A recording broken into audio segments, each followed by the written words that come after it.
22 یونیو سال 2022 اشتراک کنندگان انجمن علمی و عملی جمهوریوی که تحت عنوان تجربه صلح تاجیکان و مسئله های تامین ثبات سیاسی در جهان معاصر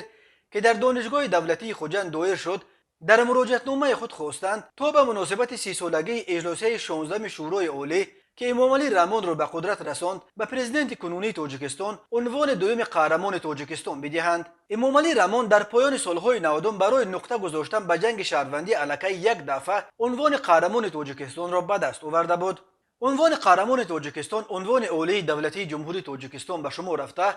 برای خدمت‌های شایسته در نزد دولت و خلق به شهروندان داده می شود که برای آزادی، استقلال و رشد جمهوری تاجیکستان قهرمانی حربی و کاری نشان دادند. تا امروز 6 نفر صدرالدین عینی، شیرینشاه شاه تیمور، میرزا ترسنزاده، باباجان غفوروف، نصرت الله مخصوم و امام علی رحمان سزاوار عنوان قهرمان تاجیکستان شدند. پیشنهاد به امام علی رحمان دادن عنوان دوم قهرمان تاجیکستان چند سال بعد صدا می‌گیرد. از جمله بعد به کار انداختن چرخ اول نیروگاه روغون پیشنهاد شده بود که به امام علی رحمان عنوان دوم قهرمان داده هیکلش را در دوشنبه و روغون بسازند. امام علی رحمان که ماه اکتبر سال جاری به سن 70 میرسد و از ماه نوامبر سال 1992 اینک قریب 30 سال باز به تاجیکستان روبری میکند، سال 2016 با قبول یک قانون ویژه او را پیشوای ملت اساسگذار صلح وحدت ملی اعلام کرده برای حق پیشبری بدون محدودیت نامزدیش را به پرزیدنتی دادند.